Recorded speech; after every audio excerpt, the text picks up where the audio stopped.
Hello, everybody, and welcome to another Journey Navigation podcast here. And today I will talk to my friend Bita, who I met back in 2013, I think, at an expo or something. And I look forward to talk to her about a lot of things because there's a lot of things I don't know. There's a few things I do know, but she's a really cool woman who has done a lot of things. So let's bring her on here and see if there's a good connection. Hello.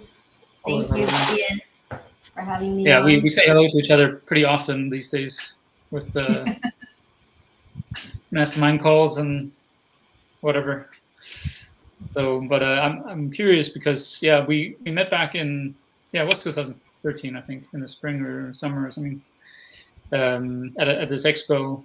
But you were selling. You had a clothing business, right? I did. So yes, we met in right? 2013 in Schaumburg, Illinois, of all places. Yeah. And I had been invited there to showcase a product line that I had with a company called Serafina. So that was my first business that I had launched. And we were selling fair wage fashion. So basically selling, buying directly from women's cooperatives in India and a couple of African countries, and then selling their women's clothing and accessories in the US. Okay. And was that, where was the company? You said it was started somewhere? I was based in the US, so I was doing it out of the US at the time. So I started it in DC and then I moved to Boston. So we ran the company for 4 years. And interestingly enough, when we met, I was at a transition period. I had been running the company for about 2 years. I was 27, so I launched it at 25. I didn't know what I was doing. And I felt I needed to learn more just about business and how to really actually run a company, right? Because I was just winging it and just doing things from intuition, which is fine. You learn a lot, but you also you make a lot of mistakes, right? So when we met, I was transitioning and going to business school, actually. So after we met, I started at MIT at Sloan and continued to run the company while I was there. Okay. So it was a big change for me during that time. So what was before and after that? Like you came out of another college or something, or?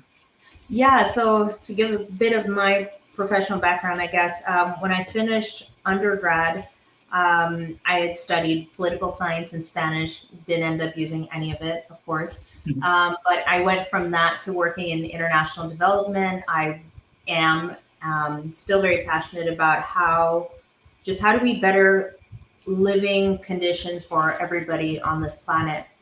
So my professional career really started in HIV/AIDS. So I was doing grant writing for a local community organization, and then I moved on to child malnutrition.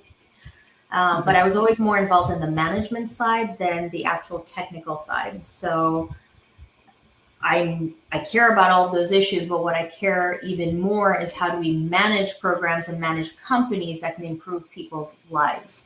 So how do we make sure it's sustainable and we're not wasting resources and time and actually getting real results? So I shifted from that to running my own company. And the reason why I went into fashion was interesting.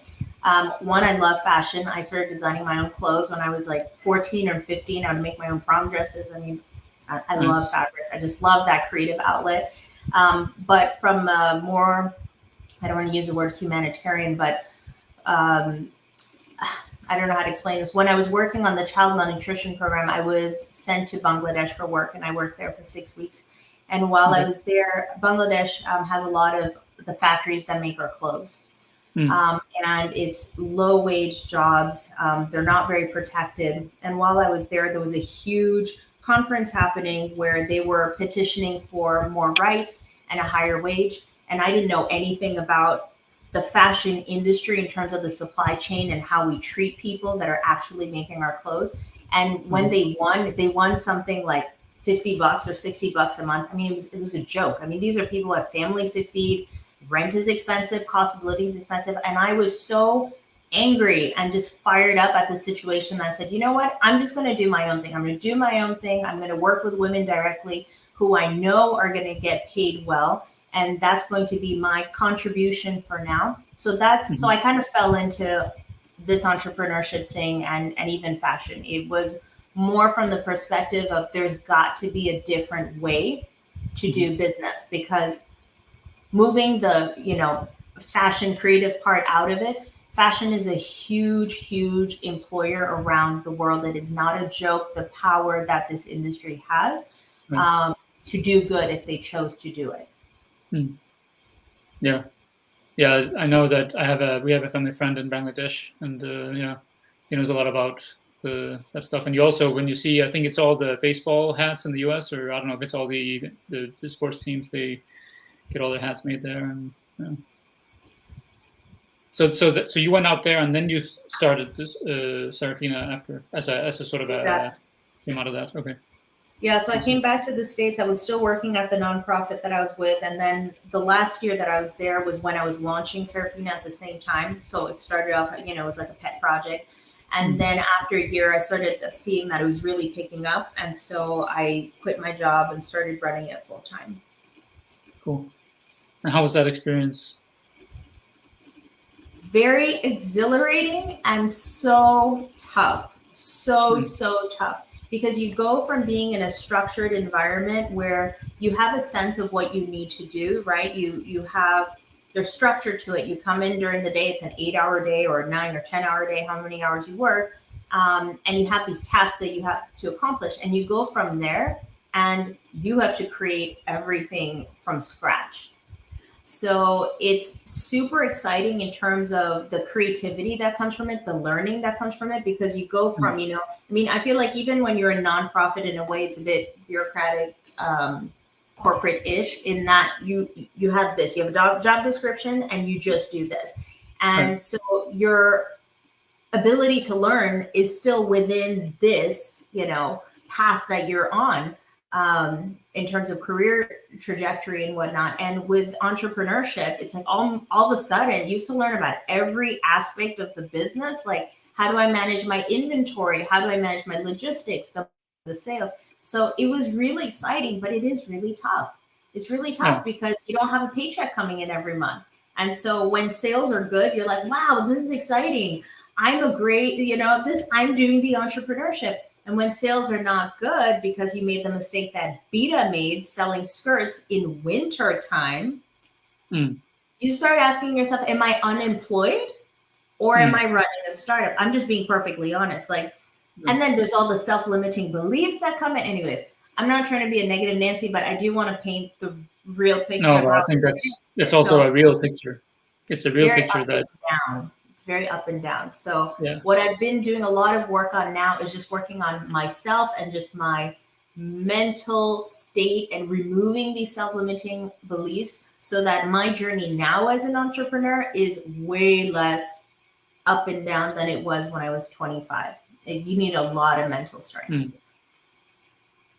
Yeah, I guess the real learning that comes out of that is when experienced in trying out a lot of things, you're very what do you say? You take a lot of things from the outside because you're still very focused on the circumstances in terms of how things are happening and how they're doing, because you can see the results in selling or not selling or earning or not earning and all these things. And I guess it's that experience that will take you to sort of like so you need to have an inner inside out sort of way of thinking and working to make it sustainable for yourself as a starter. Yeah, that makes sense. And also, like, there's a lot of entrepreneurs. I mean, the famous one or the well-known ones. So also the next part is that you can't do it yourself. You need help, and I think that's also a pride thing, isn't it, or like an ego thing, that you have to sort of surrender to that idea that, okay, I can't actually do everything myself. Yeah, and the thing is, I agree and I disagree, because why I agree that it's better to not do it alone because we need that support. It's good to have the support, it's good to have accountability. And the truth is we cannot do everything ourselves. Like, and you know, one of the best things I learned during this stint with entrepreneurship, the first one, was that I'm really not good at certain things. Like I'm really good at some things and other things I'm really not good at, which is where you would want a complementary partner, right?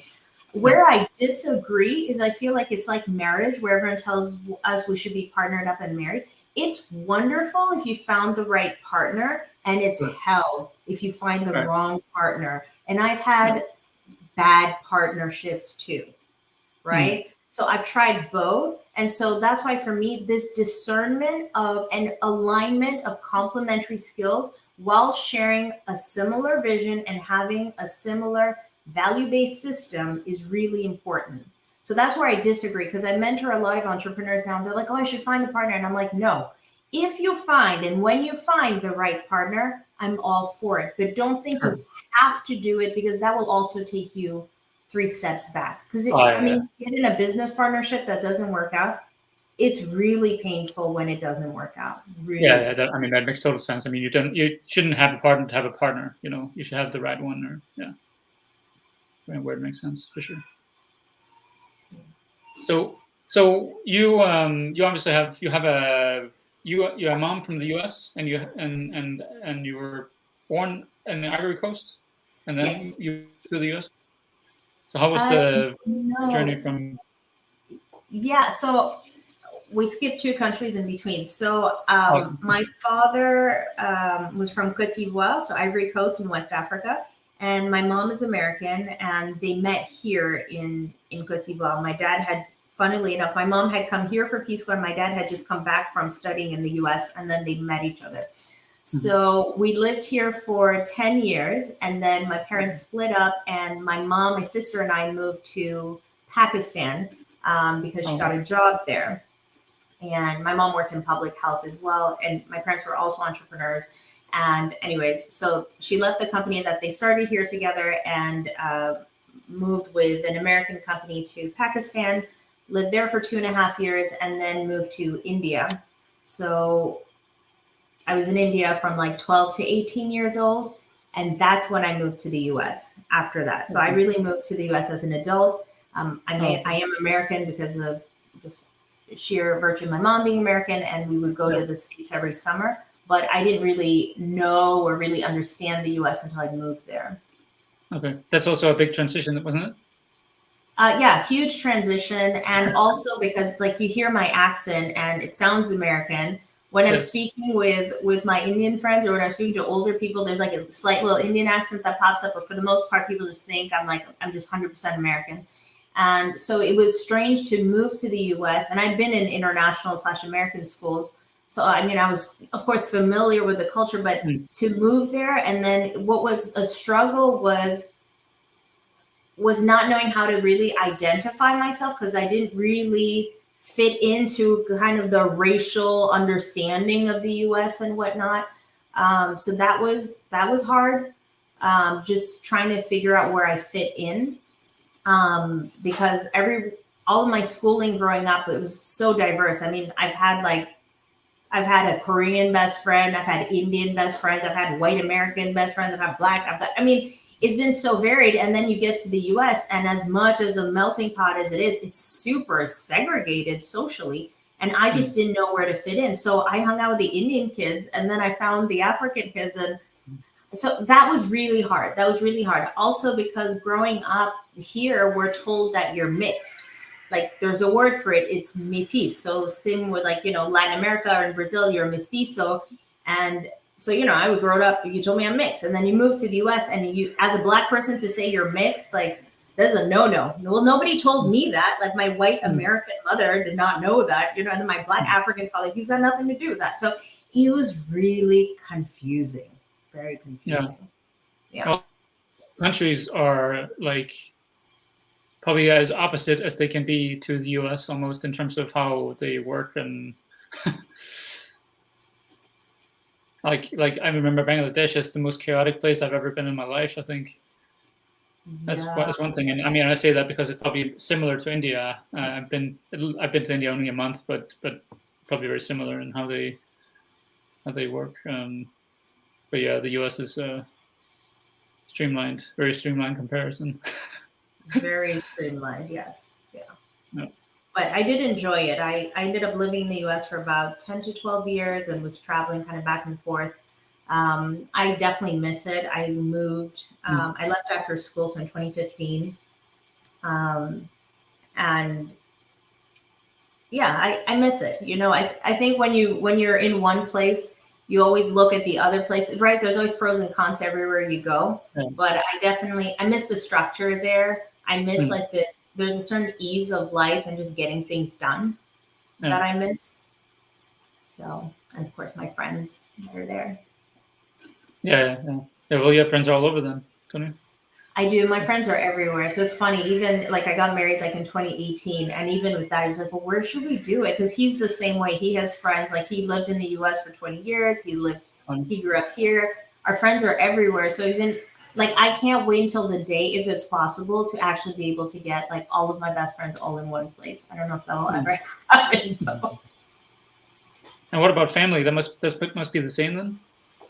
Yeah, my family's all over the place. So, I mean, we've all lived in separate places since I was 18. So when I left India, my mom and my sister were still living in India. My dad and my brother were living in Ivory Coast, and then I was living in the US. And now I'm here in Cote d'Ivoire. My mom is in Washington State in the US, and my sister is in South Africa. So go figure. But for us, it's very normal. It's always been like this, right? So we still find a way to see each other every once or twice a year.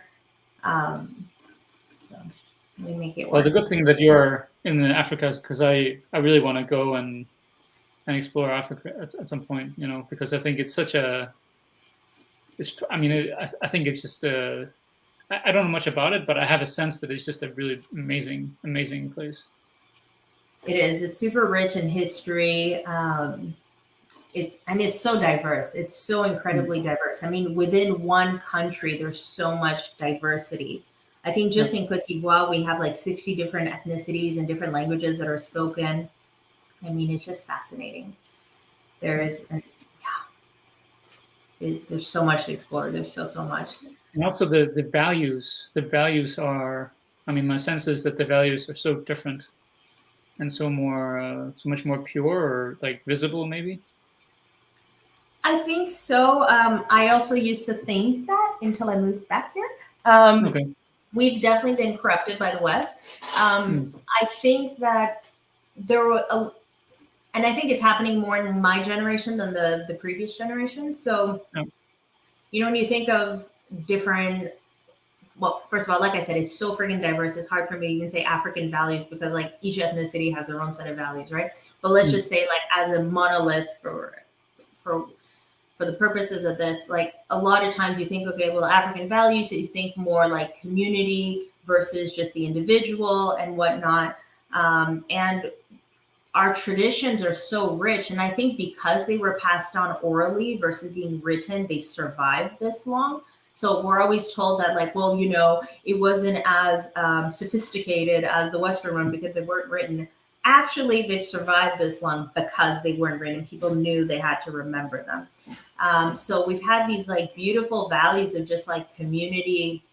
And you had different kingdoms that were organized that in a very democratic way, actually. But with the influence coming from outside and people really turning to money, there's a lot of greed that comes in. So even when I'm speaking with people about issues that we have here, everyone says we have a crisis in values. So we're definitely feeling it here as well. But I do think that there's something to be learned from these traditions that are here. And so one of the things I've been trying to do is to try to understand what are all the different traditions, what are the values, how were they actually implemented? Because it's one thing to have values, it's another thing to have structures and mechanisms in place to keep those values in check. And so there's a great book about this. this is so embarrassing. I don't know why I can't pronounce his name. It's Humelelu Biko, who is Steve Biko's son from South Africa, so the big time revolutionary there. And his son wrote this amazing book called Reimagining Africa, where he talks about a lot of these values and also the fact that we've moved away from them, but how can we go back? So one of the values, for example, that he brings in that book is the fact that we really had an abundance mindset before.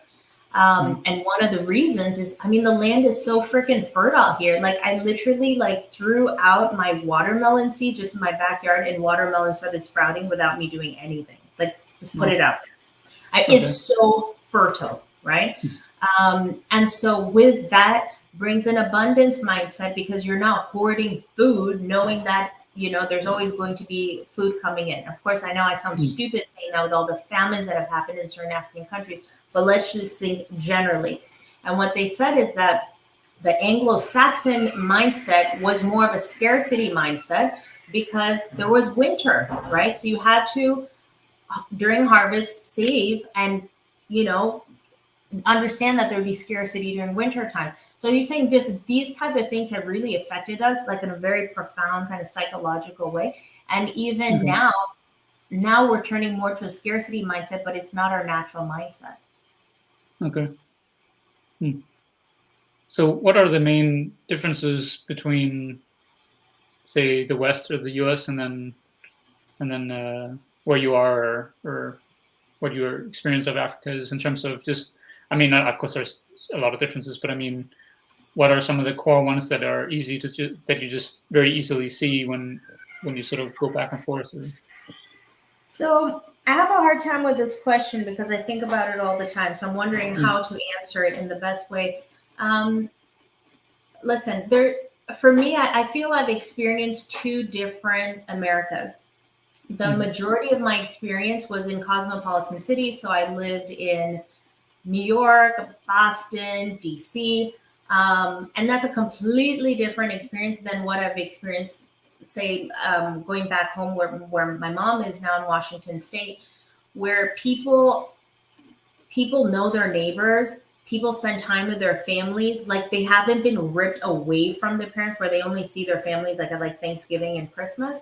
So that community there is very similar to what I've experienced living here in Cote d'Ivoire and what I've experienced just in anywhere I traveled that was not like a Western country. We're very much more family oriented. Like family really matters. Family matters. Respect your elders.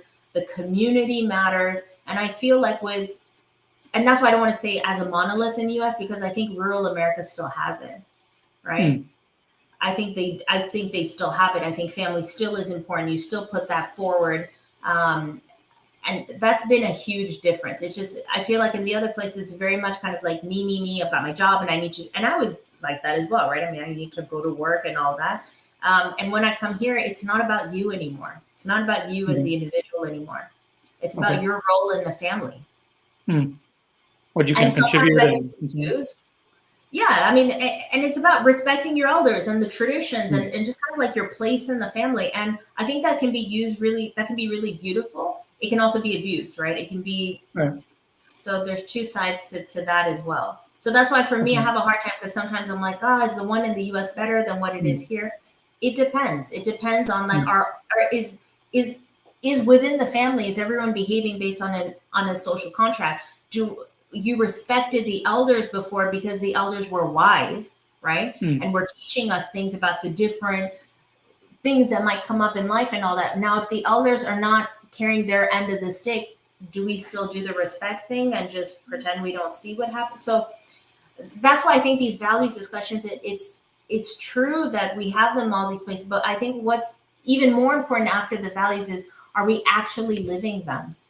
Yeah. For sure. And I think it's been a bit corrupted. So we use the values to control people and manipulate now. Yeah, okay.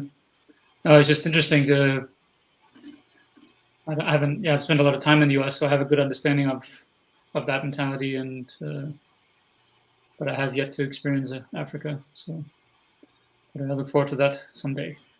You are welcome anytime. Good to know. So there's two topics that I'd like to dive into. One is your what you do now, but the other one is also what was I thinking about earlier? Is it family? You had yeah. Oh yeah, you became a mom. Was it a couple years ago? A year ago, yeah. A year ago. And I just when you talked about that, I found it something that would be nice for anyone who are going to listen to that. If you want to share it, of course, because I think that was a really cool and an interesting way of looking at becoming a parent.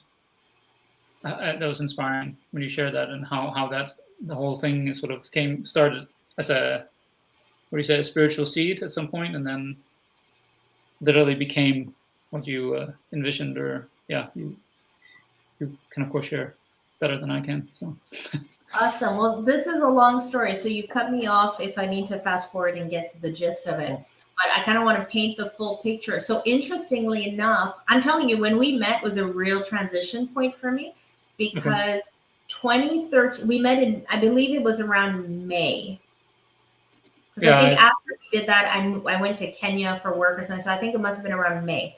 And a month before that, I had just gotten my acceptance letter. I had gone into like my favorite school. It was like the top 4 program in the US at the time. I mean, I should have been like over the moon, so excited. And just to kind of give a bit of background around that, like, you know, when I did my first degree, I just did what I wanted to do. Like I loved history and just understanding politics, and it was easy for me. And so I thought, well, let me do it. I'll get a good GPA. But I didn't try and I didn't push myself intellectually, if that makes sense. Okay.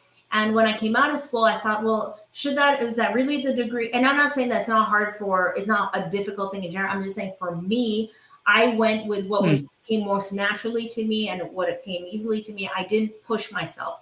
And so, I really thought about that after. Is that really what I should have done? What concrete skills did I learn with that and this and that? And what I really struggled with always was math. I am not a quantitative person. I really, really struggled with math in school. I didn't understand the way it was taught. I mean, I would get anxiety over it, this and that. And then I thought, you know what? I'm going to go to business school because I want to learn how to do business for good. I love this entrepreneurship thing. You need to understand math. So I thought, my goodness. So for 2 years, I just like retaught myself math. No joke. I was on it. I learned accounting. Then I went straight into just relearning fundamental math again.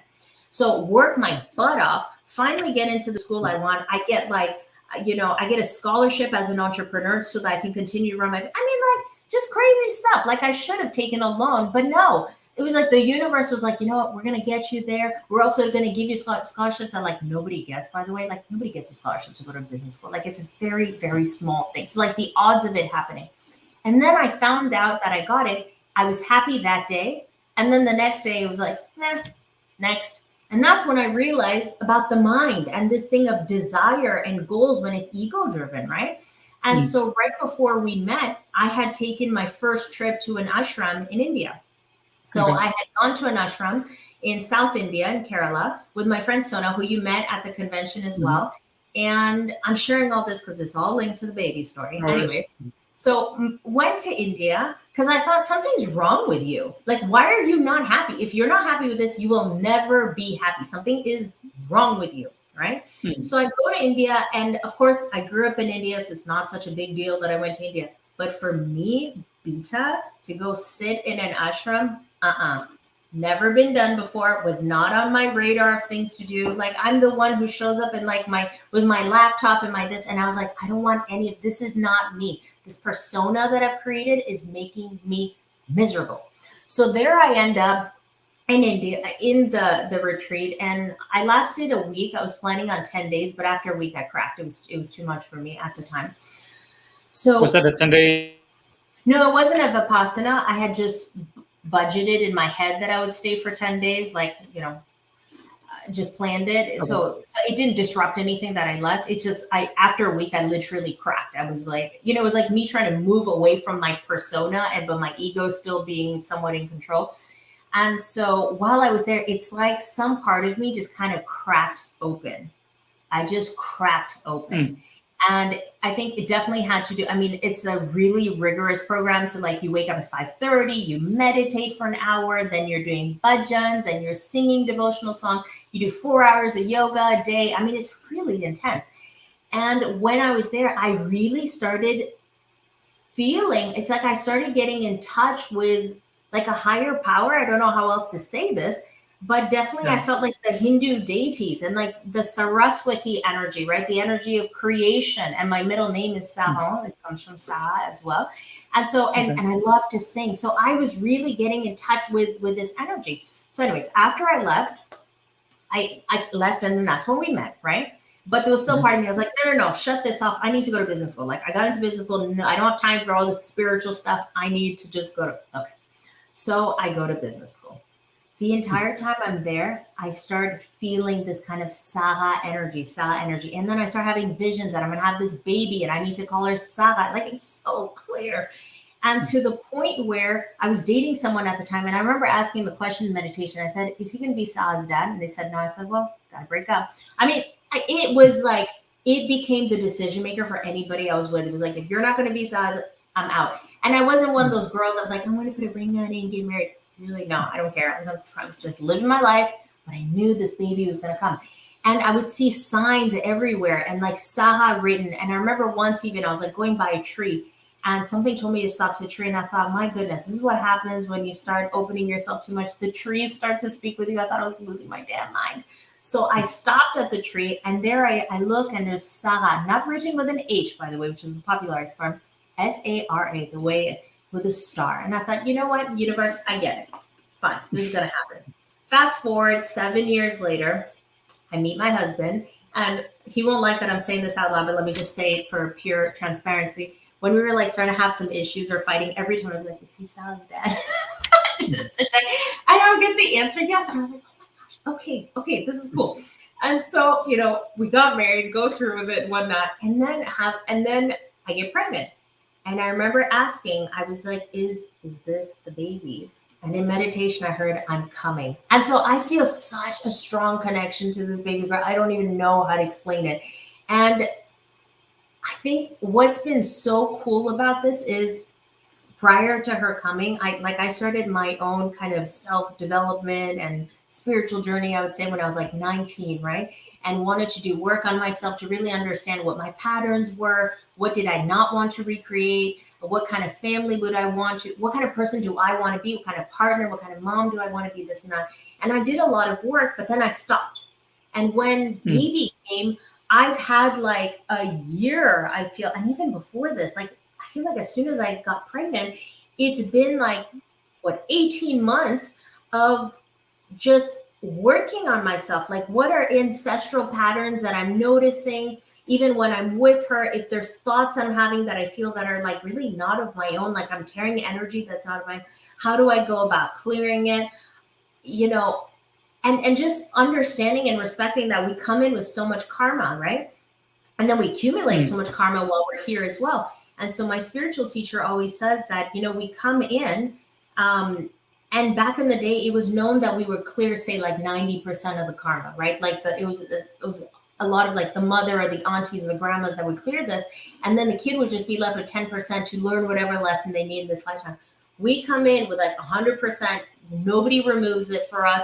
All these things happen in our lives. We don't understand why we have these self-limiting blocks, why we have these, blockages that come up, this and that. And I thought, you know what? I've been working so hard to remove my own. Baby girl's not going to experience this. This is not like, this baby is, I need her to just have the best freaking life. Whatever needs to be undone is going to be undone. So I've really gone deep into like chakra healing, energy healing, and doing it with other people, but also learning it myself. Definitely was not on my radar of things to do. I just trusted my gut. And honestly, where I am is whatever tools I need to protect this baby and also remove these kind of energetic karmic links, ancestral patterns from me and my husband, I'm definitely in on that. I can't believe I'm speaking about this out loud, by the way, because I don't share this with anybody. It's like my really, really close friends that know that, and some of them don't even know. But I've seen noticeable changes, like huge changes in how I'm showing up. And even with her at the beginning, the first 6 months, like she had a lot of fear. Like there was a lot of, and I'd been told she came in with a lot of karma, and but like negative density karma, right?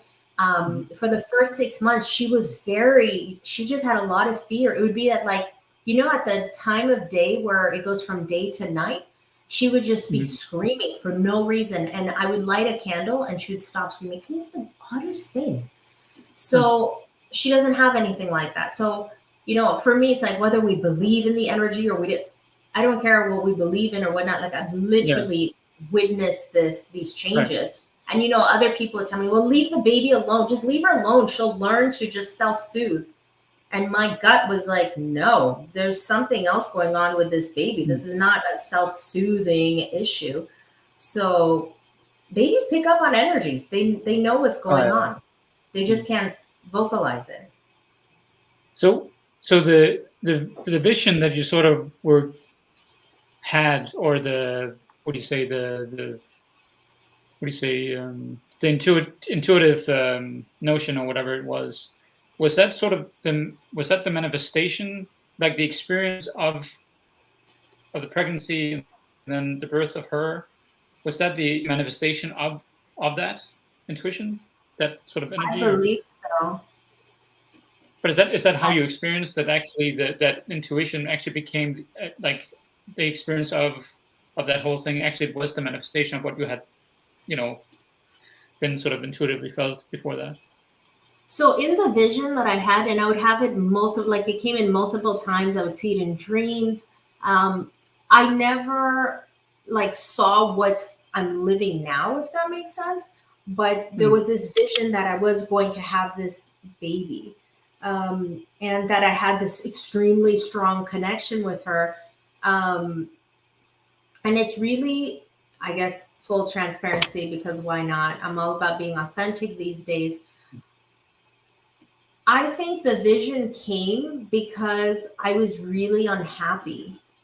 I was really unhappy in my life, and I was questioning, why am I here?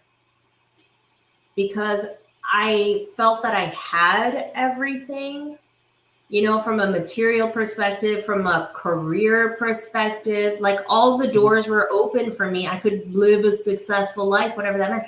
But I just felt so freaking empty, and I didn't like the way the world was going. And I just felt so much pain, and I feel like this word is so overused these days, like everybody's sensitive. But anyways, like I pick up so much energies, and there's just so much hardship in the world. And I thought, I don't want to be a part of this.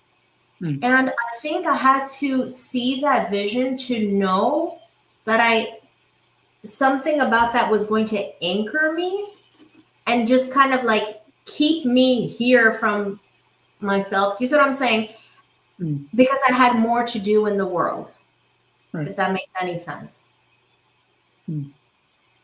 Yeah, so now say again? I said I was in a bad, dark place. And I think it was just this knowing that, I felt alone. I didn't feel specific. I didn't, my family unit had been like when I was 10, right? So I didn't feel this like super close family connection. I felt really alone in the world. And even if I was dating people, I never felt I had a home, Right. And so what was the point of continuing in a way? You know what I mean? But something about knowing that this baby girl is going to be here kind of kept me holding on to know that I could create that family that I wanted, that because of it would give me the energy to be part of creating the world that I wanted. Because now it's like I'm looking at things I don't like in the world, and I'm not sitting back. I'm like, we got to change this, because I've got this baby and there's all these other babies coming in, and they are going to live in a beautiful place. We got to make it happen for them. Nice. Well, maybe that's a good segue into what you do. Is that the reason for the name of your business, or your?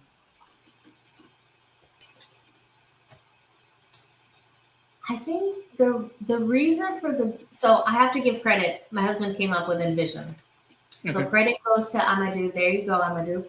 So then what it was me voicing also that I wanted to work with people that are going to make the differences that we need in this world, and realizing that there, because of the human condition, because of all this weight and just karma that we create, and understanding also all of our different bodies, so like the mental and the physical and the emotional bodies and all that, it's not enough to just say to someone like, carve your own path. How are we going to go about doing this? And realizing for me as well, it's like I did all these things, but still it wasn't working. And then I would learn a new layer, a new technique, or a new tool. And I thought,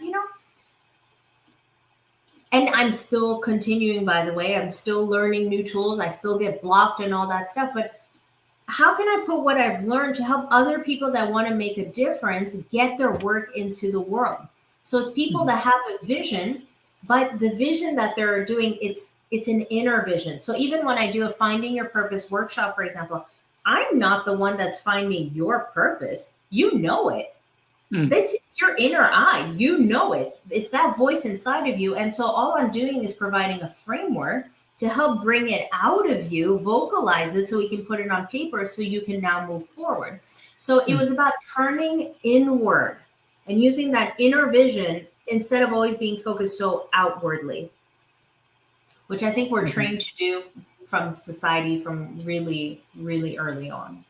Yeah, for sure. So we have obviously talked about this, but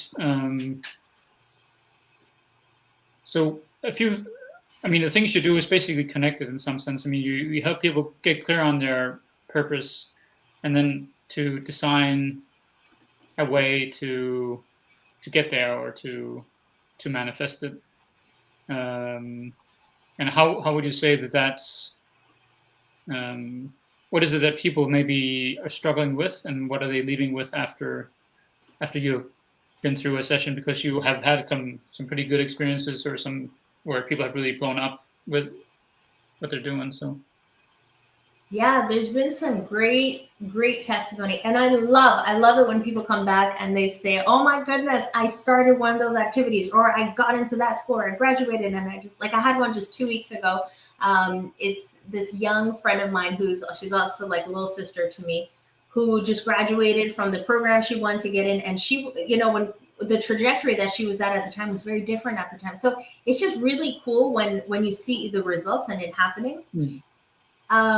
I think what it is, and I think it was my own struggle as well, is sometimes we have varied interests and varied things we want to get involved in. And when we jump from one to the other, we start thinking that we lack focus, right? And one of the things this tool does is to help you understand big picture. What's your umbrella? What's your contribution? And once you nail that, you start realizing that those things that you thought were really different actually aren't. They all link up to this impact that you want to have. So I think it's almost like when we know that, we give ourselves permission to start exploring those different facets instead of thinking, I need to be focused, right? And even this focus thing, like, where does that even come from? Is it because it's like you grew up and you said you wanted to be in sales or a doctor? I have to be a doctor. No, we are human. We are so much more than just our work and our profession and our career, right? So I think it allows us to remove from that ego identity that society has told us that's tied to like one profession or career. And I know I'm sounding super condescending about it, and I'm trying not to be, but I'm not trying to be condescending to people that are on that path. It's more the entrapment that society has trained us to put us on that I have issue with, right? If that's really someone's path, good for you. That's wonderful. We need doctors. We need bankers. We need I don't know if we need bankers actually, so scratch that. We need a lot of people healing, doing work in the world.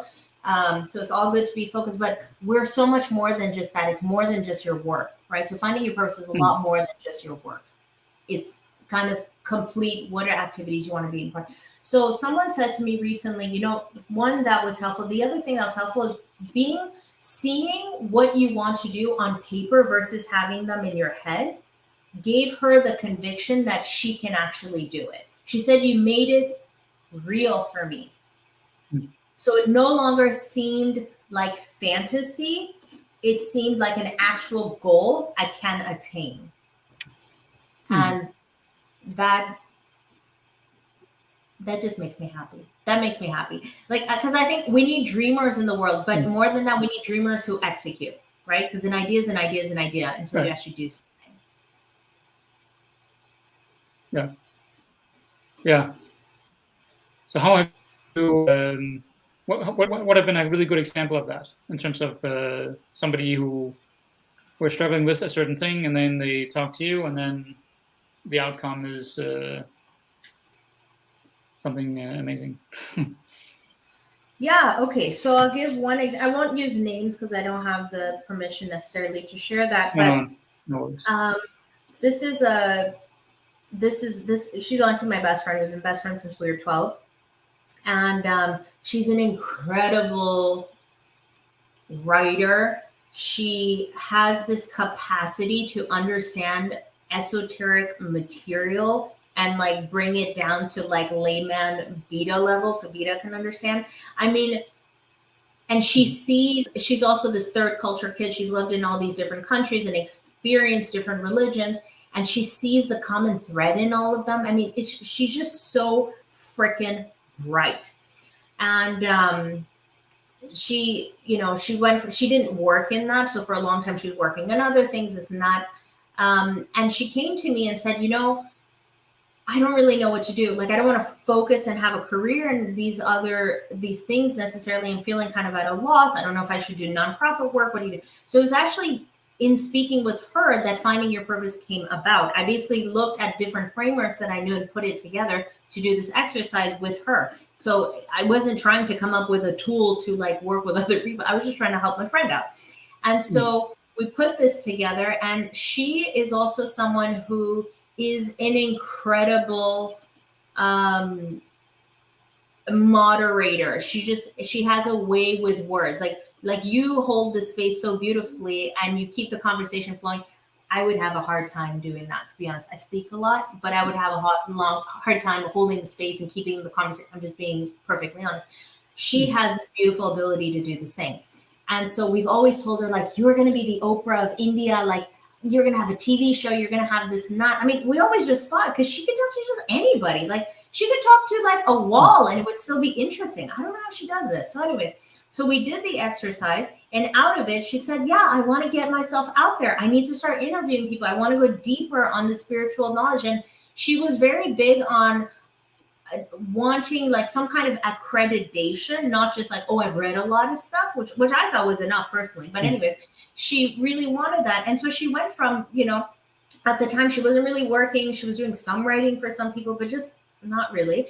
And now she's in a PhD program, like in California, studying these esoteric and terms. And also, I think it's a school that Joseph Campbell was associated with. So this whole concept of the hero's journey and how it's used in mythology and all that.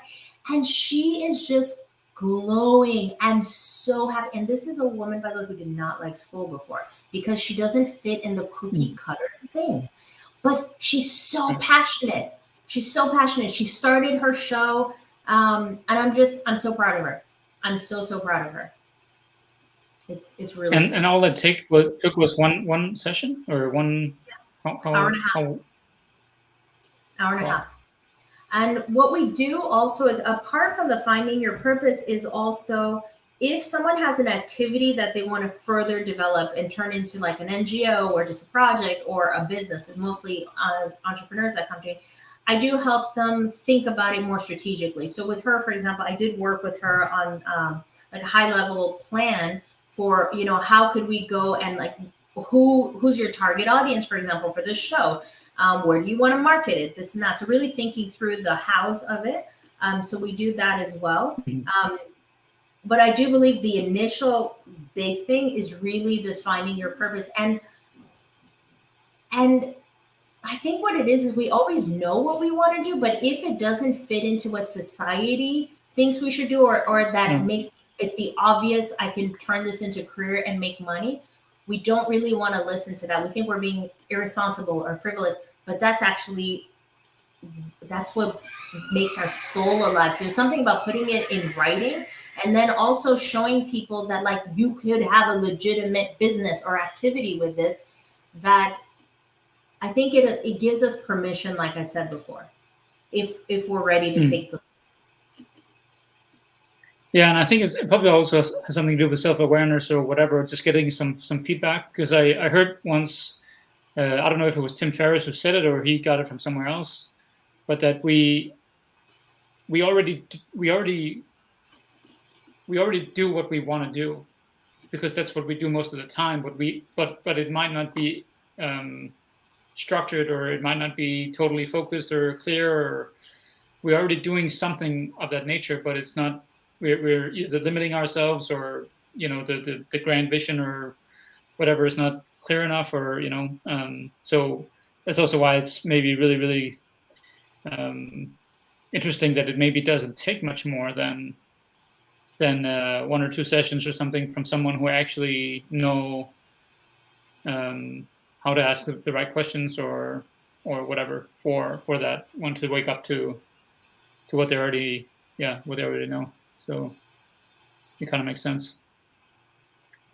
So how many, because I know you have a lot of things that you're doing. You're both doing the business side of it, but you're also doing relationship side of things. And is that also business related, or is it? Yeah, so the tool itself, when I started working on it, was more for personal reasons. I did it for myself. So originally it was called Discipline Dating. And the idea was to be more discerning about relationships and look for alignment, right? And be really clear on what we're looking for and why.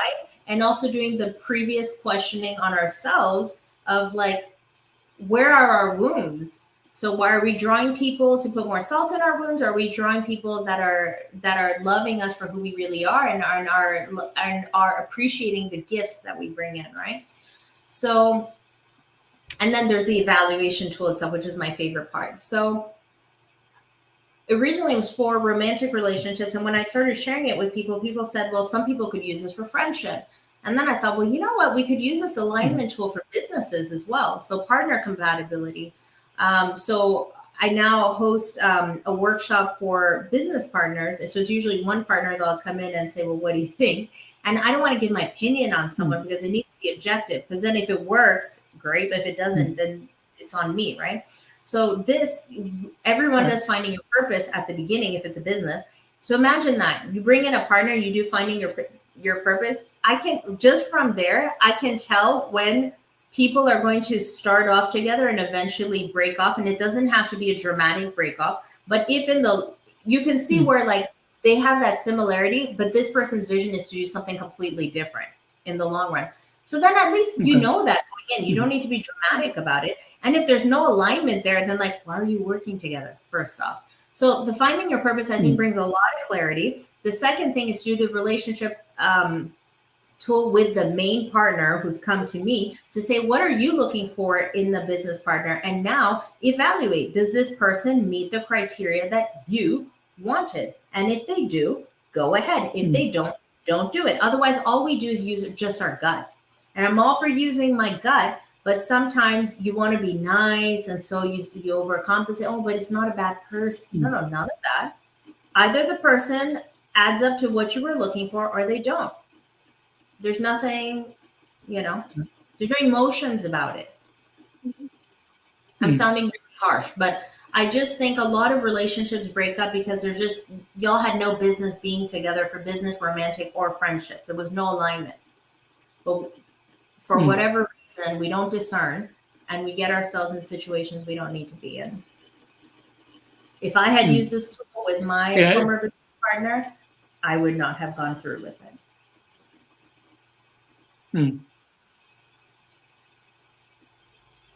Okay. It sounds like that what you do is making the invisible visible in a practical sense. Oh, I like that. Is that can I correct? Can I quote you? Can I use this in my marketing materials? But that's what it seems like, because it makes it visible, you know, when we went through it, even though I was maybe kind of clear enough. Yeah, but that's what it sounds like. That's what it sounds like. It sounds like that's because we can all talk about stuff, and we can all feel stuff, and we can all know stuff, but if we don't have a practical sort of sense of how that works, or yeah, it gives you a bit of a, you know, what do you say? I don't know. It makes it make sense. Because that's the invisible. That's also the tough thing. What does that mean? The invisible stuff. Because so yeah, that's what it sounds like. It sounds like that's what you do to make something practical or visible in an easier easier condensed way. Yeah, I mean, I love what you said about making the invisible visible. I'd never thought about it before. But what I definitely had honed in is just the practical aspect of it. For me, it's always about how. Even when I did my own Finding Your Purpose, what I realized is I'm just super passionate about empowering people, empowering myself, empowering other people to live their best lives, to live to their fullest potential. Not in a way that brings anxiety to you, but I think we're really capable of doing it. Right. But now it's the tools. So my contribution is coming up with tools or finding tools. A lot of these are existing tools. I'm just, repackaging and making it work and whatnot, and then finding ways to improve them. There's so much out there, but it's the tools, it's the framework, it's the how, it's the practical part of this that interests me. Yeah, and that's also interesting, because what I am focusing on in terms of my material is to be very, very clear on where you want to go, like what your dream is. It can be as big as as you want it, but you just have to want it, right? And the focus is to really get clear on what it is, and it could be in anything, also just in daily life. Okay, what do I want out of this day, or what I want for dinner? I mean, it could be anything, right? But just be very clear on those things, so that that the how is maybe less of an easier yeah, it's easier, because if you don't know where you're going, the how doesn't really matter, right? Yeah. But of course, that can also be very, very nice to have a more practical way of doing certain things. So exactly, I think they're complementary, because if we don't know what we want, how do you do the how? But then also, if you know what you want but you don't know how, you're still stuck. So the clarity and the how, I think, is so important. Yeah. Well, maybe you should talk to my partner. She's dealing with that. So yeah. But if people go to your website, what should they look for in terms of connecting with you, or? Yeah, if they go to the website, all of the different offerings are there, and there's a contact us button that takes you to my email, which I can give here as well. It's bdiomande@gmail.com, which you can just click on the contact us, it'll take you there. Awesome. Is there anything else you feel like sharing, or feel like we have left out, or something that's? No, I feel like that was an awesome discussion. I'm really appreciative that you've given me this time to speak. It was very cool. And yeah, I think we all have a lot of big things to do to create the world that we want to live in. So now's the time. I think there's been so much fear mongering in the world, and the reality is we will create the world that we envision. So hold on to the image of the world you want, not the one that's being projected to you. I think if all of us who are projecting more positive worlds based on fundamentals of good and just divinity, whatever belief systems we are in, that's what's going to come about. So let's hold the visions that we want, not the ones that are being projected at us that bring us fear. Someone once said to me, when you hear things or see things, does it make you fearful or loving. So if it's fearful, let's just shut that off and start projecting loving ones. Yeah, I think that's a good way to close this one out, because it's so easy to focus on what's not working, so easy to focus on the fear and all the problems and whatever, and then you realize that all those things you cannot do anything about, because those things are coming at you from places that you have nothing to do with. You're just looking at it, and if you're looking at it enough, then that's what you begin to believe as well. And I've been in that. I've been in that deep down, in terms of focusing on the darkness of everything.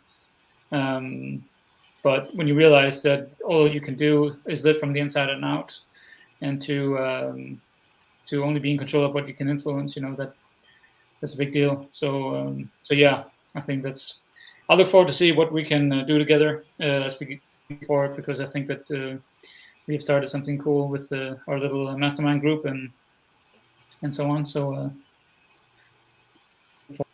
and for people listening, Julian Robus and Caroline, I forget his last name, but they are really, really good people, and they have amazing value as well. So, and we're going to work with two of your friends as well. So, yeah, I think there's a lot of good things that will come out of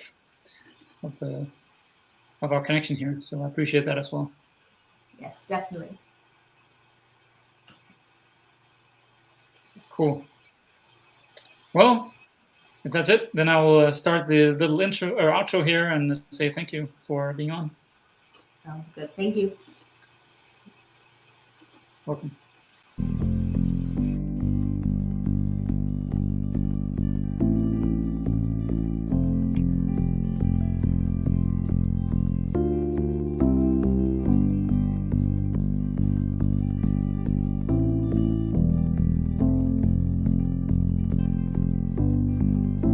To discover your own unique journey, you have to follow your own heart.